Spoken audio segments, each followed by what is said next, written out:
Hello students, welcome back. I hope आप सब बहुत अच्छे हो। हाँ, मैं भी बहुत अच्छा हूँ। तो देखिए, हमारी जो पोइट्री सेक्शन की हम बात कर रहे थे, तो पोइट्री सेक्शन की आपको पता है कि फर्स्ट और सेकंड पोएम को हम लोग ऑलरेडी कंप्लीट कर चुके हैं और मुझे पता है आप लोग बहुत अच्छे से उसे समझ भी पाए हो। Now it is time for our next poem. तो अब हम हमारी नेक्स्ट पोएम की बात करने वाले हैं और सबसे पहले उस पोएम का जो टाइटल है उसके बारे में बात करते हैं। देखिए टाइटल क्या है या उस पोएम का नेम क्या है। पोएम नेम इसे पोम बोलेंगे, पोम। ओके, तो देखिए, अ टाइगर इन द जू, ये है हमारी पोएम का name, a tiger in the जू। तो वो कि हमारी पोएम का क्या है, टाइटल है या उसका नेम है। तो थोड़ा सा आइडिया लगाने की कोशिश करते हैं टाइटल से कि अ टाइगर मतलब एक टाइगर के बारे में बात की जाएगी और इन द जू, और वो कहाँ पे है, जू में है। ठीक है ना, कहां पे है, जू में। जू में मतलब चिड़ियाघर में है। It means tiger is that tiger is behind bars. ठीक है ना, वो एक केज में, वो एक पिंजरे में बंद है। ठीक है ना। तो यहाँ पर मैं आपको थोड़ा आइडिया देना चाहता हूं कि इस पोएम में हम लोग ये पढ़ने वाले हैं कि जब एक टाइगर जू में होता है या बिहाइंड बार्स होता है तब उसकी पावर क्या रह जाती है, और जब वो ओपन फॉरेस्ट में रहता है या फिर फॉरेस्ट में ओपन वे में आराम से वो मतलब फ्रीडम के साथ रहता है, तो उस समय उसकी क्या वैल्यू रहती है, या मतलब उसकी पावर की क्या वैल्यू रहती है। ठीक है ना, तो इसी चीज को अब हम समझने वाले हैं। तो लेट्स स्टार्ट। तो देखिए आप लोग, first of all I want to tell you that this poem consist 5 stanzas. ठीक है, इस पोएम में हमें 5 स्टैंजास पढ़ने को मिलेंगे और पहले स्टैंजा की हम शुरुआत करते हैं without wasting time. So come on, let's concentrate on the board. So देखिए, stanza first, as you can see, stanza first पहले पद्यांश की हम बात करने वाले हैं। हिंदी में बोलते हैं पद्यांश, पद का एक अंश, पद प्लस अंश पद्यांश। ठीक है, उसे इंग्लिश में स्टैंजा का नाम दे दिया गया है। स्टैंजा फर्स्ट की हम लोग बात करने वाले हैं। हमारी पोएम का नेम है अ टाइगर इन द जू, है ना। उसमें हम टाइगर के बारे में पढ़ने वाले हैं। दो कंडीशन हमारे सामने आएगी, when tiger is in the zoo और when tiger is in the forest. Okay, तो let's start. He stalks in his vivid stripes, he stalks in his vivid stripes। हर एक वर्ड का मीन हमें बड़े अच्छे से देखना है। ही मोस्टली हम क्या करते हैं, एनिमल्स के लिए इट का यूज करते हैं, इट प्रोनाउन का यूज करते हैं, लेकिन यहाँ पर ही का यूज हुआ है और डेफिनेटली ये ही का यूज, ये जो प्रोनाउन है, इस प्रोनाउन का यूज डायरेक्टली किसके लिए हुआ है, टाइगर के लिए। ओके, तो देखिए जरा, टाइगर के बारे में बताया जा रहा है। ही स्टॉक्स, STALK, स्टॉक, जो कि एक मेन वर्ब होती है, फुल वर्ब होती है, जिसे हम लोग प्रिंसिपल वर्ब भी कहते हैं। ठीक है, स्टॉक का मतलब होता है या तो फॉलो करना, फॉलो करने से बेटर इसका मीन हम लेके चलेंगे अकड़ के चलना, ताव में चलना, मतलब एक एटीट्यूड के साथ चलना, अकड़ के चलना। तो ही स्टॉक्स, वो अकड़ के चलता है। किसकी बात हो रही है, वेरी गुड, टाइगर की बात हो रही। इन हिज आ गया, पजेसिव केस आ गया, तो उसकी किसी ना किसी बिलोंगिंग के बारे में हम बता रहे हैं कि उसके, अब वो किसमें, देखो जरा, इन हिज, डेफिनेटली हिज किसके लिए आया है, टाइगर के लिए आया है। In his vivid, vivid, VIVID, vivid का मतलब होता है एकदम क्लियर, अपरेंट, एकदम साफ, स्पष्ट, और उसके साथ साथ ब्राइट, चमकीला। तो हिज, उसकी, विविड, बहुत ही चमकीली है, या कह सकते हैं एकदम स्पष्ट है। लेकिन किसकी बात हो रही है, स्ट्राइप्स, स्ट्राइप्स मतलब धारियों की बात हो रही है। आपने यदि कभी भी जू में, चिड़ियाघर की, अब हम आपको बचपन की तरफ लेकर जाते हैं।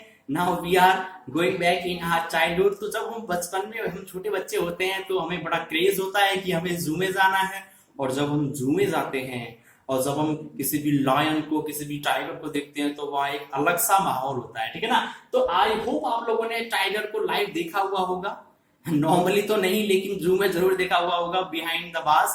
तो स्ट्राइप्स, स्ट्राइप्स मतलब धारियां। आपने नोटिस किया हो तो उसकी जो बॉडी होती है, उसका जो शरीर होता है, उसकी जो स्किन होती है, उस पर क्या होती है, धारियां होती है, स्ट्राइप्स होती हैं। उन स्ट्राइप्स को हम धारियां कहते हैं, लेकिन वो कैसी होती हैं, विविड होती हैं, ठीक है ना, एकदम ब्राइट होती हैं, चमकीली होती हैं, स्पष्ट आपको दिखाई देने वाली होती हैं। और मोस्टली यदि हम उनके कलर का गैस करें तो हम कह सकते हैं almost like orange, light orange और कुछ ब्लैक इस टाइप का होता है। लेकिन उस चीज की हम ज्यादा बात नहीं करने वाले, हम ये कह रहे हैं कि ही स्टॉक्स, वो अकड़ करके चलता है। भाई कौन चलता है अकड़ करके, टाइगर की बात कर रहे हैं तो डेफिनेटली टाइगर की ही बात करने वाले हैं। वो अकड़ करके चलता है इन हिज विविड स्ट्राइप्स, अपनी अपनी विविड स्पष्ट या चमकीली धारियों के साथ। मतलब यहां पर उसके फिजिकल अपीयरेंस की बात हो रही है। तो अब आगे नेक्स्ट लाइन पर आते हैं। फर्स्ट लाइन को हमने समझा, नेक्स्ट लाइन पर आते हैं। एक बार सारी लाइंस को पढ़ने के बाद फिर उसका दोबारा से कंप्लीट मीन हम लेने वाले हैं। जैसा कि हम जानते हैं कि पोइट्री में एक लाइन जो होती है उसका मीन सेकंड लाइन में थोड़ा बेटर क्लियर होता है। तो देखिए, द फ्यू स्टेप्स, स्टेप का मतलब होता है कदम, कदम लेना या चलना। The few okay, the few क्या है भैया यहाँ पर, द फ्यू यहाँ पर डिटरमाइनर है, ठीक है ना। और द फ्यू का मतलब होता है जितने भी, ठीक है ना, जितने भी, फ्यू बहुत कम, अ फ्यू थोड़े बहुत, लेकिन द फ्यू होल जितने भी है वो सब किसके बारे में बात की जा रही है। द फ्यू स्टेप्स, कदमों की बात हो रही है, जितने भी कदम, of his cage, of his cage, cage तो आप लोग जानते ही हो, केस की बात हम करते हैं तो मतलब किसकी बात करते हैं, पिंजरे की, ठीक है। तो उसके पिंजरे के बारे में हम लोग बात करने जा रहे हैं और ये कहा जा रहा है कि ही स्टॉक्स, वो अकड़ करके चलता है, इन हिज विविड स्ट्राइप्स, अपनी रंग बिरंगी चमकीली धारियों के साथ। द फ्यू स्टेप्स, जो भी या जितने भी कदम, स्टेप्स ऑफ हिज केस, जितने भी कदम वो अपने केज में, अपने पिंजरे में लेता है, या जितना भी वो वॉक करता है अपने पिंजरे में, वो कैसा चलता है, स्टॉक्स, अकड़ करके चलता है, क्योंकि ये उसका नेचर है, ठीक है। या फिर हम कह सकते हैं स्टॉक्स फॉलो करता है, या फिर उसका one side to another side and another side to back that side. तो उस तरह की बात की जा रही है कि वो एक तरफ से दूसरी तरफ, दूसरी तरफ से फिर दोबारा उस तरफ, मतलब वो चलता रहता है, उसके मूवमेंट के बारे में शो किया जा रहा है। तो देखिए, द फ्यू स्टेप्स, जो भी कदम, ऑफ हिज केस, उसके पिंजरे में वो लेता है। तो अब now coming to the next line, on pads, on pads, pad मतलब तलवे की बात हो रही है। यदि हम बात करें टाइगर की, और टाइगर की जो लेग्स होती हैं, उसकी यदि बॉटम पार्ट की बात करें तो उसके जो पैड्स होते हैं, उसके जो तलवे होते हैं, वो कैसे होते हैं, ऑफ वेलवेट, वेलवेट, वेलवेट शायद आप जानते होंगे, एक तरह का कपड़ा होता है जो कि कैसा होता है, बहुत ही ब्राइट होता है, चमकदार होता है, लेकिन उसके साथ साथ बहुत ही ज्यादा सॉफ्ट होता है, ठीक है। तो यहां पर देखिए वेलवेट का यूज क्यों किया गया है, ऑन पैड्स, अपने तलवों पर, ऑफ वेलवेट, जो कि कैसे हैं, कैसे हैं भाई, मखमली हैं, मखमली तलवों पर, लेकिन क्वाइट, बिल्कुल शांत चलता है, बिल्कुल क्वाइट, शांत होकर के, देखिए यह एकदम खामोश होकर के चलता है। और वो पता है खामोश क्यों है, गैस कीजिए, क्योंकि अभी वो कहां है, केज में है, पिंजरे में है, तो वो अपनी पावर को प्रॉपर तरीके से यूज नहीं कर सकता है। तो इसलिए उसको पता है कि खामोश चलना ही ज्यादा बेटर है, because we can see that here the poet is trying to show the helplessness of the tiger, ठीक है। तो इसीलिए ऑन पैड्स अपने तलवों पर चलता है, ऑफ वेलवेट, जो कि कैसे होते हैं, मखमली होते हैं, और क्वाइट, शांत होकर के चलता है। यहाँ पर दो तरीके से, अभी तो मैंने आपको तो क्लियर कर दिया कि क्वाइट मतलब शांत और खामोश, लेकिन शांत और खामोश इसलिए भी कहा गया है कि जब उसके वो वेलवेट मखमली तलवों के साथ वो चलता है तो उसके चलने की बिल्कुल भी आवाज नहीं आती है। तरह से अब हम अपनी नेक्स्ट लाइन की तरफ आते हैं, जरा देखते हैं उसमें क्या बताया गया है। In his quiet rage, RAZE, rage, rage का मतलब होता है एंगर होना, ठीक है ना। एंगर मतलब डीप एंगर, कहते हैं ना बहुत ज्यादा क्रोध होना या बहुत ज्यादा गुस्सा आना। लेकिन अब यहां पर आप एक चीज को नोटिस करने वाले हो, वो क्या है, देखो जरा। In his quiet rage, rage मतलब आपको बहुत ज्यादा क्या आ रहा है, गुस्सा आ रहा है, लेकिन उसके बावजूद भी आप क्या हो, क्वाइट हो, मतलब शांत हो। थोड़ा अजीब सा लगता है सुनने में, बहुत ज्यादा गुस्सा आता है जब आपको, जब आप एकदम शांति रहते हो, क्या नहीं रहते हो। लेकिन यही तो बताया गया है, the point wants to show the helplessness of the tiger. तो वो गुस्सा उसको बहुत ज्यादा आ रहा है, लेकिन उसके बावजूद भी वो कैसा है, बिल्कुल शांत है। क्यों? Because the tiger knows very well that there will be no use to show his anger। तो उसके गुस्से को, उसके रेज को, उसका जो गुस्सा है उसको दिखाने का कुछ ज्यादा प्रॉपर बेनिफिट उसको होने वाला है नहीं। क्यों? क्योंकि he is behind bars, so we can say that the power of the tiger is locked। जो उसकी शक्ति है, जो उसकी ताकत है, वो क्या हो रखी है भाई, लॉक्ड हो रखी है, ठीक है ना, क्योंकि वो है इन द केज। तो पहले स्टैंजा में, पहले तो आप मुझे ये बताइए कि पहले स्टैंजा को पढ़ने के बाद आप मुझे ये बताइए कि the tiger is in the forest और in the zoo. Very simple, cage की बात हम लोगों ने की है, तो वो कहां है, जू में है, मतलब बिहाइंड बार्स है वो, ठीक है ना। तो वो लॉक्ड है और वो क्या है, हेल्पलेस है बिल्कुल, ठीक है ना। उसको अभी कंट्रोल में किया हुआ है हम लोगों ने, ठीक है, अभी उसको नियंत्रित किया हुआ है, उसे एक पर्टिकुलर स्पेस में रखा हुआ है कि आपको बस यहां से यहां तक ही मूवमेंट करना है, उसके अलावा आप कुछ नहीं कर सकते, चाहे आपके अंदर कितनी ही ताकत है, आप क्या हो, बिल्कुल हेल्पलेस हो, ठीक है। तो उसी चीज को बताया गया है, जैसा कि हमने देखा कि वो जो टाइगर की बात की जा रही है, एक टाइगर है जो कि स्टॉक्स अकड़ करके चलता है इन हिज विविड स्ट्रिप्स, अपनी रंग बिरंगी चमकीली धारियों के साथ, द फ्यू स्टेप्स, और जितने भी कदम ऑफ हिज केज वो अपने पिंजरे में लेता है, जितने भी कदम वो अपने पिंजरे में लेता है, उन सभी कदमों में, मतलब जो चलता है नॉर्मली जितना भी कदम वो ले रहा है, मतलब जब जब वो चल रहा है तो वो अकड़ करके चल रहा है,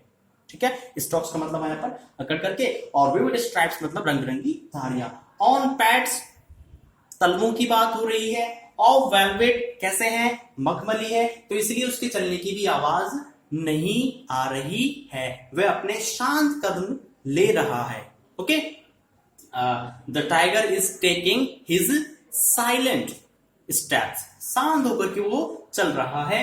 इन हिज क्वाइट रेज, और देखो उसका गुस्सा कैसा है, एक्सट्रीम है, ठीक है ना, बहुत ही फ्यूरियस है, खतरनाक है, लेकिन ये रेज गुस्सा है, लेकिन फिर भी वो क्या है, शांत है। क्यों?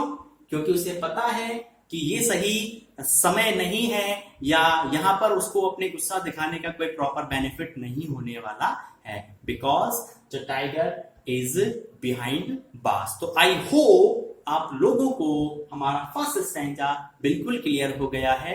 वर्ड मीनिंग्स कुछ खास नहीं थी, जो भी थी मैंने आपको एक्सप्लेन कर दी है। And now it is time for rhyming scheme. Rhyming scheme देखने वाले हैं, और मुझे पता है आप लोग बहुत ही ज्यादा क्या हो रहे हो, ईगर हो रहे हो, उत्सुक हो रहे हो, सर मुझे निकालनी है, तो चलो ठीक है आप निकाल लेना, लेकिन मैं आपको पहले बता देता हूँ राइमिंग स्कीम की। तो कुछ ज्यादा बात, उस चीज को ज्यादा हम डीप में नहीं जाते हैं, मैं आपको प्रॉपर तरीके से बताता हूँ, मतलब सिंपली बताता हूँ। स्टैंजा की निकालनी है, पर्टिकुलर स्टैंजा की, तो पर्टिकुलर लाइन के बारे में बात करते हैं। हर एक लाइन की लास्ट वर्ड की तरफ आ जाइए, और उसमें भी हम लास्ट साउंड की बात करते हैं, या मोस्टली लास्ट साउंड की ही बात करते हैं। तो देखिए आप लोग जरा, स्ट्राइप्स, स्ट्राइप्स, तो भाई फर्स्ट जो होता है ना, उसको तो सोचने की जरूरत नहीं होती है, उसको तो ए से ही रिप्रेजेंट करना पड़ता है, ठीक है ना। तो इसको हम लोग रिप्रेजेंट करने वाले हैं ए से। ओके, देखिए जरा, ओके, अब नेक्स्ट वाली लाइन पर आइए और उसमें भी लास्ट वाले वर्ड पर जाइए। Okay, cage, cage, stripes, stripes, cage, stripes, stripes, cage. Different sound हो रहा है, बिल्कुल हो रहा है। क्या हो गया? बी हो गया सर, वेरी गुड, बी हो गया ना। अब आइए नेक्स्ट लाइन पर। ओ क्वाइट, स्ट्राइप्स, क्वाइट, क्वाइट। देखो जरा, स्ट्राइप्स, स्ट्राइप्स, उसके बाद केस, फिर quite, quite, stripes, stripes, quite, quite, quite. अलग हो गया? हो गया ना? हाँ, तो उसी तरह से अब हम इसको देखो जरा, हम क्या नाम देने वाले हैं? यस, आप लोग बताएंगे जरा। देखिए स्टूडेंट्स, हम लोग बात कर रहे थे ना राइमिंग स्कीम की, तो इसको आप लोगों ने ए से रिप्रेजेंट किया, आप इसको हम लोग बी से रिप्रेजेंट करने वाले हैं। अब नेक्स्ट बात करते हैं क्वाइट की। तो क्वाइट आप लोग देखिए जरा, सिमिलर हो रहा है? नहीं हो रहा है, मुझे पता है आप लोग यही आंसर दे रहे हो। स्ट्राइप्स अलग साउंड है, केज अलग साउंड है, और क्वाइट की बात करें वो भी अलग साउंड रिप्रेजेंट कर रहा है। तो यहाँ पर क्वाइट को हम लोग किससे रिप्रेजेंट करने वाले हैं? सी से। Okay, A B C, D आने वाला है क्या? देखते हैं जरा।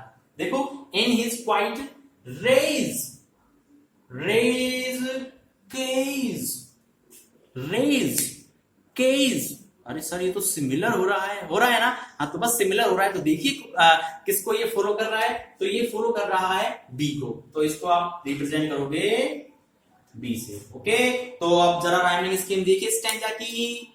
ए बी सी बी। ओके, देखिए ए बी सी बी, ये क्या हो गई भाई? राइमिंग स्कीम हो चुकी है किसकी? फर्स्ट स्टैंजा की। और आई होप आप लोग इसे बहुत अच्छे से समझ पाए हो। एक चीज बता देता हूं आपको जिसके बारे में हमने बात नहीं की है अब तक। दोनों पॉइंट्स हमने किसकी पढ़ी थी? रॉबर्ट फ्रॉस्ट की। लेकिन इस पॉइंट के जो राइटर हैं उनका नाम आप साफ साफ देख पा रहे होंगे। देखिए जरा, ये लिखा हुआ है लेस्ली नॉरिस, ठीक है?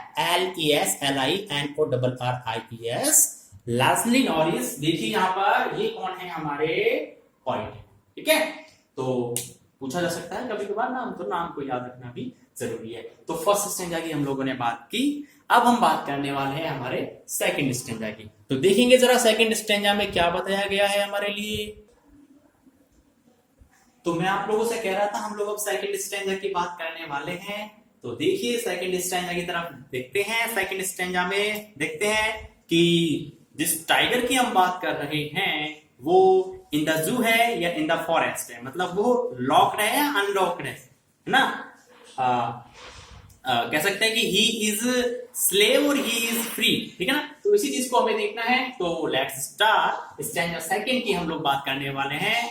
और यहां पर भी हमारे पास 4 लाइन से पढ़ने के लिए, जरा देखेंगे, ध्यान से समझेंगे इन चीजों को। ही किसके लिए आया है? टाइगर के लिए आया है, very good. Should be lurking, ठीक है ना? He should be lurking. अब एक वर्ड है, आपको नया लग रहा होगा लेकिन उसे बहुत आपके लिए इजी कर देते हैं। LURK, उसमें लगा दिया ING, लर्किंग हो गया वो, ठीक है ना? He should be lurking. तो पहले इसको समझो, LURKING, लर्किंग, इसको बोलेंगे लर्किंग। लर्किंग का मतलब जानवरों की, एनिमल्स की ये आदत होती है कि जब वो अपने प्रे, PREY, प्रे मतलब शिकार, और PRAY, प्रे मतलब प्रार्थना करना। तो यहां पर किसकी बात कर रहे हैं? PREY, प्रे मतलब शिकार। तो वो जो अपने शिकार के लिए निकलते हैं या फिर वो जो हंटिंग करते हैं, तो वो चुपचाप से सीक्रेटली उसके प्रे को इस चीज का आइडिया नहीं लग जाए कि कोई भी उसके लिए क्या कर रहा है, उसको हंट करने की कोशिश कर रहा है, तो वो चुपचाप से क्या करते हैं? सीक्रेट तरीके से क्या करते हैं? अपने शिकार पे क्या करते हैं? अटैक करते हैं। तो LURKING, लर्किंग का मतलब आप लोग देखेंगे साइलेंटली, क्वाइटली और सीक्रेटली क्या करना? अटैक करना, या फिर उसे हिंदी में कहते हैं चुपचाप तरीके से या घात लगाना। समझ में आ गया? तो आइए जरा, लर्किंग, लर्किंग का हिंदी अर्थ होता है घात लगाना, और इंग्लिश में भी कहें तो सिंपली कह सकते हैं सीक्रेट अटैक। ओके, तो लर्किंग इन शैडो, शैडो मतलब छाया, छाया या परछाई। तो सर यहाँ पर तो कुछ हमें चेंज लग रहा है, डेफिनेटली लग रहा होगा। क्या चेंज लग रहा है? हाँ, मुझे पता है, आप लोगों ने बिल्कुल सही गेस किया है। तो ही शुड बी लर्किंग। अब देखिए वो चुपचाप से अटैक कर रहा है, तो एक चीज तो क्लियर है, जब भी कोई टाइगर केज में होगा, पिंजरे में होगा, तो क्या वो लर्किंग एक्शन को कर सकता है, सीक्रेट तरीके से अटैक कर सकता है, या अपने प्रे के लिए जा सकता है? नहीं। क्यों? क्योंकि केज में तो बेचारा क्या होता है, हेल्पलेस होता है और वो अकेला होता है। तो अकेला किसका शिकार करेगा? नहीं करेगा। तो इसका मतलब यहां पर वो कहां है? Very good. तो now we can say that in the stanza number 2 the tiger is in the forest. Okay, तो हम उसे कह सकते हैं वो कहां पे है भाई? वो कहां है? फॉरेस्ट में है, जंगल में है। और जैसा कि हम सब बहुत अच्छे से जानते हैं कि किसी भी क्रीचर की आप बात करें, किसी भी वन्य जीव की आप बात करें, किसी भी प्राणी की आप बात करें, तो उसका जो natural habitat, HABITAT, natural habitat मतलब स्थानीय आवास या उसका रहने के लिए प्रॉपर जो प्लेस होता है वो क्या होता है? फॉरेस्ट ही होता है, जंगल भी हो सकता है। तो अब हम कह सकते हैं कि जो टाइगर है वो कहां है? Tiger is not in the cage, tiger is in the forest, और tiger is in its natural habitat, मतलब उसका रहने का जो प्रॉपर तरीका है या प्रॉपर जो उसका स्थान है, स्थानीय जो आवास है वो वहीं पर है, ठीक है ना? वेयर एनी एनिमल और any creature would love to live, जहां पर हर किसी क्रीचर को रहना पसंद होता है वो सिंपली फॉरेस्ट होता है। कोई भी क्रीचर ऐसा नहीं होता, इवन हम लोग भी ऐसे हैं, मतलब हम लोग भी ह्यूमन बींग्स भी, हम लोग भी बिल्कुल अच्छा नहीं लगेगा यदि आपको सुबह से लेकर शाम तक पूरे एक दिन के लिए एक ही कमरे में बंद कर दिया जाए, तो आपको कैसा फील होगा, ठीक है ना? तो उसी तरह से उसी मैसेज को पॉइंट हमें रिप्रेजेंट करना चाहते हैं, उस चीज सभी चीजों की बात करेंगे। पहले इसको देख लेते हैं। तो देखिए, he should be lurking in Shadow, तो वो क्या कर रहा होगा? परछाई में, धीरे धीरे छाया में क्या कर रहा होगा? अपने प्रे या अपने शिकार पर क्या कर रहा होगा? उस पर अटैक कर रहा होगा, या सीक्रेट अटैक करने के लिए प्लान बना रहा होगा, या धीरे धीरे आगे बढ़ रहा होगा। स्लाइडिंग, देखिए जरा, स्लाइडिंग, स्लाइडिंग का मतलब है धीरे धीरे आगे खिसकना, ठीक है? मूवमेंट इन अ स्लो वे, ठीक है? स्लो तरीके से, धीरे से क्या करना? मूवमेंट करना। थ्रू में से होकर, प्रैपोजिशन की हमने बात की, कहां से होकर? लॉन्ग ग्रास, लंबी लंबी क्या है भाई? घास है, ठीक है ना?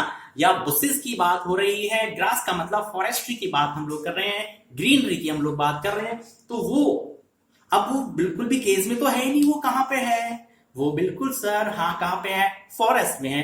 और फॉरेस्ट में क्या होती है? मतलब आपको पता है, पेड़ पौधे तो होते ही है।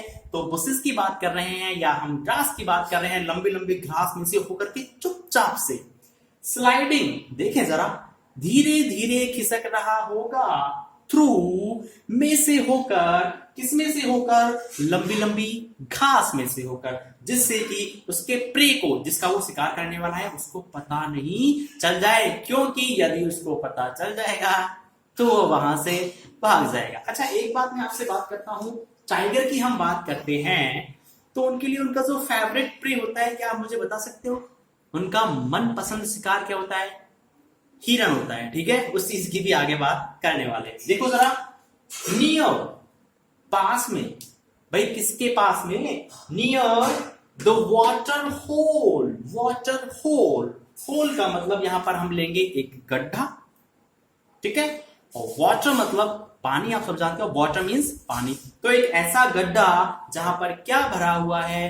पानी भरा हुआ है, ठीक है ना? मैंने उसे रिप्रेजेंट कर दिया है लाइक आ पॉन्ड। पॉन्ड तो जानते हो ना?